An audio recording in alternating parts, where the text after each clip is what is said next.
राजसमंद नामक एक गांव में जगमोहन अपनी पत्नी सोमा और बेटी गुड्डी के साथ रहता था। जगमोहन के पास जमीन तो थी लेकिन साधन ना के बराबर थे। कुछ समय पहले उसके पास बैल थे लेकिन घर के हालात बिगड़ने के कारण उसने उन्हें बेच दिया। उनकी हालत बहुत ही दयनीय स्थिति में थी। घर के हालात देख उसकी पत्नी सोमा ने उससे कहा, मेरी बात मान लीजिए जी, मुझे ठाकुर के यहाँ काम करने दीजिए। साफ सफाई और घर के काम ही तो करने हैं। क्या फर्क पड़ जाएगा अगर मैं वहां जाकर काम कर दूं? कम से कम घर के राशन पानी का तो खर्चा निकल ही जाएगा। ऐसी बात मत किया कर रेनू की माँ, तेरी बातें मेरे दिल को छलनी कर देती हैं। ये मेरे लिए मर मिटने जैसा हो जाता है। सोमा, तुम जानती नहीं हो उस ठाकुर की नीयत कितनी गंदी है। वो अपने घर पर काम करने वाली हर औरत पर बुरी नजर रखता है और मैं नहीं चाहता कि वहां जाकर तुम भी उसकी गंदी नजर का शिकार बनो। ना ना, मुझसे तो नहीं देखा जाएगा और मैं तो गांव में किसी को अपना मुंह भी नहीं दिखा पाऊंगा। नहीं नहीं, तू वहां काम करने नहीं जाएगी बस। जगमोहन दिन भर इसी चिंता में रहता था कि वो अपनी पत्नी और बच्ची को ढंग का खाना और कपड़े तक भी नहीं दे पा रहा था। वो फटे पुराने कपड़े पहनकर ही गुजारा चला रहे थे। जगमोहन जब भी गांव में किसी से मदद मांगने जाता कि हल और बैल दे दो या ट्रैक्टर उसके खेतों में चला दो, तो सभी उसे मना कर देते।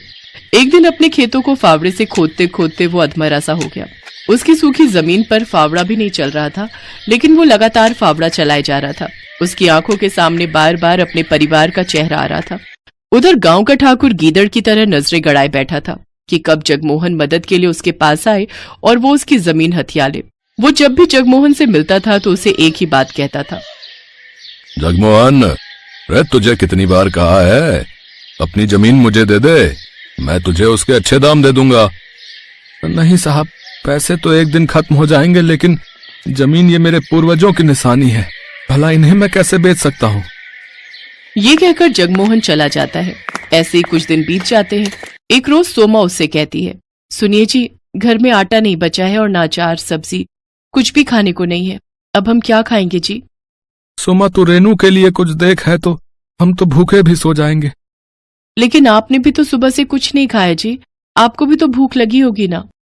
भूख तो लगी है सोमा, लेकिन मेरी जेब में पैसे नहीं है कि मैं बाजार जाकर आटा खरीद सकूं, और खेत पूरी तरह बंजर है, उसमें घास तक का एक अंश नहीं होता है।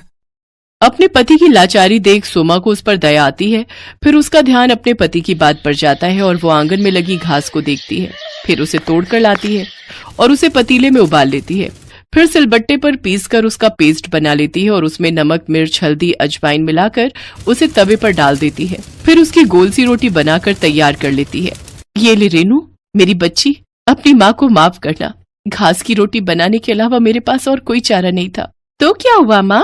मास्टर जी कहते हैं हमारे महाराणा प्रताप भी जब जंगल में रहे थे तो उन्होंने भी यही हरे घास की रोटियां खाई थी, तो फिर हम क्यों नहीं खा सकते? बिल्कुल सच कहा मेरी बच्ची।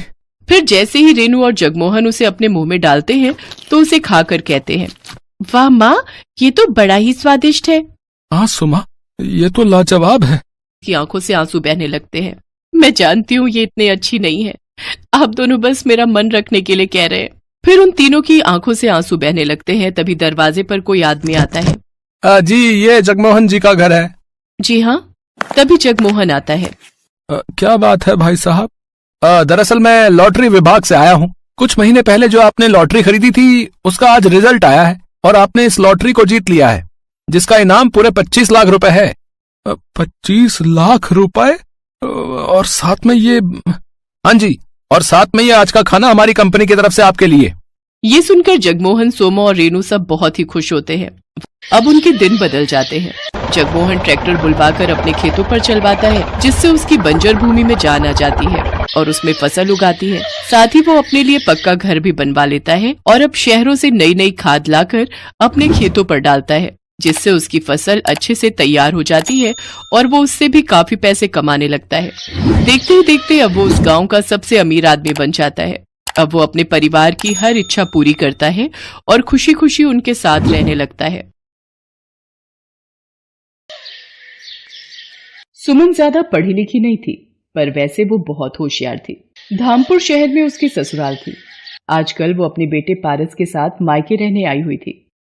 पारस, इतना दौड़ा दिया, थक गई हो बेटा, अब तंग मत करो, चलो ये एक निवाला और खाओ।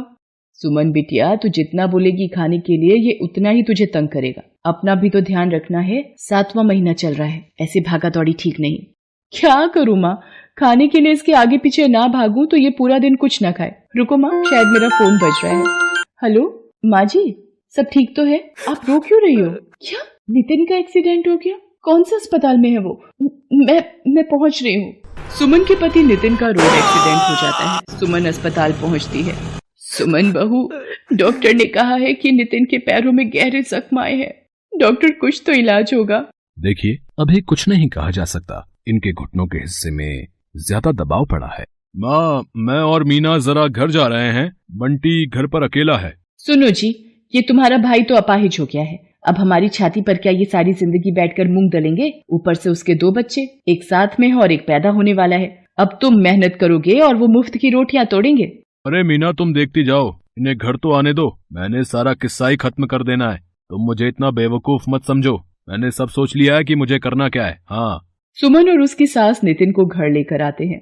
अगले दिन, माँ, मुझे नहीं लगता कि अब नितिन कोई काम कर पाएगा या कभी चल पाएगा। देखो ना, मेरा भी अपना परिवार है, मेरे भी अपने बच्चे हैं, है ना। मैं कब तक इसके परिवार को भी पालता रहूंगा। सुरेश, तू कहना क्या चाहता है? साफ साफ बोल। मैंने सोच लिया है, अब हम दोनों भाइयों को अलग अलग हो जाना चाहिए। हम दोनों भाइयों का कोई अपना मकान या अपनी दुकान तो है नहीं, किराए के घर में रहते हैं और किराए की ही दुकान है। मैं कब तक किराया भी भरूं और सबकी रोटी का भी इंतजाम करूं। नितिन, तू अब सुमन और अपने बच्चों के साथ दूसरे घर में रहने का इंतजाम कर ले।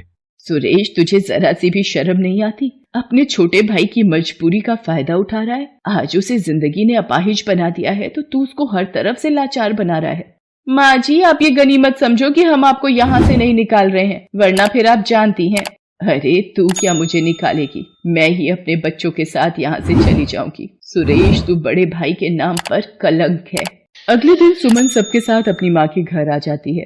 तू चिंता मत कर, तू अब मेरे साथ यहीं रह मेरे पास। नहीं माँ, मैं तुम पर अपने परिवार का बोझ नहीं डाल सकती। तुम भैया भाभी के साथ रहती हो, मैं नहीं चाहती मेरी वजह से मेरे मायके में कोई परेशानी हो। माँ, तुम यही पास में ही कोई किराए का घर दिलवा दो, मैं वहीं रह लूंगी। मेरी बच्ची, तुझे कितने दुख झेलने पड़ रहे हैं, पर भगवान पर भरोसा रख, वो सब ठीक करेंगे। सुमन 1200 रुपए महीने का एक किराए का कमरा ले लेती है। अब उसकी सबसे बड़ी दुविधा ये थी कि आखिर वो अपने परिवार की आजीविका चलाने के लिए पैसे कहाँ से लाए। एक दिन, माँ जी, पारस माँ के साथ वृंदावन दर्शनों के लिए चला गया है। घर कितना सूना सूना सा लग रहा है। हाँ बहू, वो होता है तो पूरा घर उसके शोर से गूंजता रहता है। माँ जी, नितिन की 2 कमीजें दर्जी को ठीक करने के लिए दी थी, मैं लेकर आती हूँ। सुमन बाजार चली जाती है। रास्ते में वो सोच में डूबी थी, क्या करूं? मुझे कमाई का कोई जरिया तो ढूंढना ही होगा। मुझे कहीं नौकरी भी तो नहीं मिलेगी। काश मैं ज्यादा पढ़ी लिखी होती। अरे, सब्जी के ठेले लगे हुए हैं। नितिन का लौकी खाने का मन था, उस सब्जी के ठेले से ले लेती हूँ। भैया, ये एक लौकी देना। अभी इनके आलू तोल लूं, फिर देता हूँ। ये लो माता जी, 2 किलो आलू, 40 रुपए हो गए। भैया, ये तुमने तराजू के नीचे क्या लगा रखा है? दिखाना जरा। कुछ भी तो नहीं लगा रखा मैडम जी। सुमन तराजू उठाती है। वो ये देखकर हैरान रह जाती है कि तराजू में चुंबक चिपकी हुई है। भैया, कुछ तो शर्म करो, तुम लोगों को धोखाधड़ी से सब्जी बेच रहे हो, चुंबक लगाकर घपला कर रहे हो। ईमानदारी से काम करना नहीं आता तुम्हें? पता नहीं कब से लोगों के साथ धोखाधड़ी करके सब्जी बेच रहा है। सुमन को बोलता देखकर लोगों की भीड़ लग जाती है। तभी वहां एक आदमी आता है, जिसे देखकर उस जगह पर खड़े सारे ठेले वाले उसे झुककर नमस्ते करते हैं। क्यों अरिया, क्या हुआ? यहाँ इतना शोर कैसा तेरे ठेले पर? ये सब्जी वाला लोगों को ठगता है, अपने तराजू में चुंबक लगाकर लोगों से धोखाधड़ी करके अपनी सब्जी बेचता है। मेरी इतनी हिम्मत हरिया कि तुम मेरे इलाके में सब्जी का ठेला लगाता है और धोखाधड़ी करता है। मैं चाहूँ तो अभी तुझे यहाँ से हटा सकता हूँ। माफ कर दो सज्जन सेठ, आज के बाद कोई बेईमानी नहीं करूंगा। शराफत से सब्जी बेचूंगा।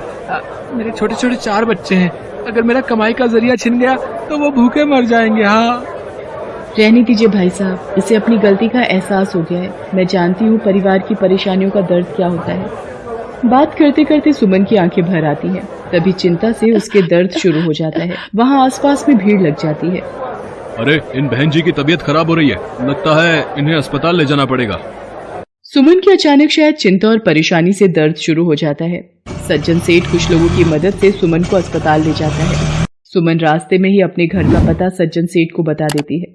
सज्जन सेठ उसकी सास को अस्पताल बुला लेता है।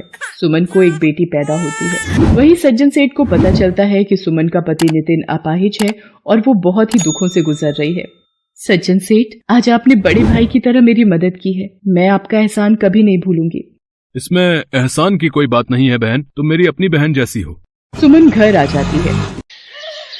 कुछ दिनों बाद सज्जन सेठ उसके घर आता है।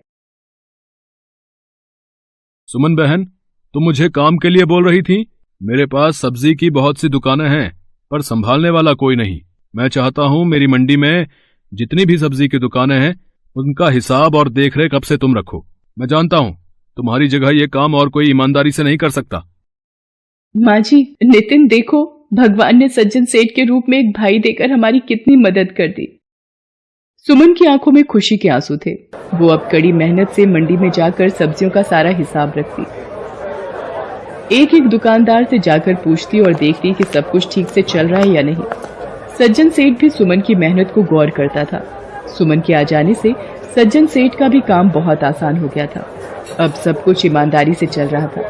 अब कोई भी सब्जी बेचने वाला दुकानदारी में घोटाला नहीं करता था। बहू, तुम बहुत मेहनती हो। तुम्हारी जैसी बहू पाकर मैं धन्य हो गई। अब तो नितिन भी थोड़ा थोड़ा ठीक हो रहा है। देखना, तुम्हारा प्रेम और भगवान के आशीर्वाद से वो भी जल्दी चलने लगेगा। सुमन को सज्जन सिंह के रूप में देवता समान भाई मिल गया था।